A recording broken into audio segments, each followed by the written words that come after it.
ఇంట్లో ఎవరూ లేని సమయంలో ఇంటి తాళాలు పగలగొట్టి ఇంట్లో ఉన్న బంగారం వెండితో పాటు నగదు ఎత్తికెళ్లిన ఘటన వరంగల్ నగరంలో చోటు చేసుకుంది.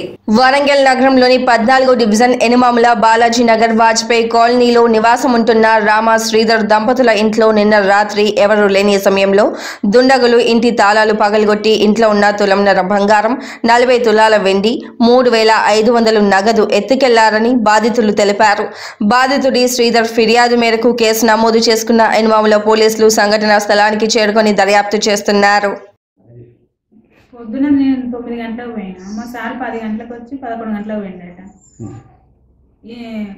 నేను వచ్చే వరకు ఆరైంది. నేను వచ్చి చూసినాకనే మా ఆయనకు ఫోన్ చేస్తే వచ్చింది. భయపడుతుంది. తాళం బలగొట్టున్నాయి, తాళం లేదు, డోర్ దగ్గరేసే ఉంది. ఇల్లంతా చూసినా బిరోకాడికి పోయి ఏమేమి పోయినాయి అని చూసే వరకు అన్ని ఖాళీ ఉన్నాయి.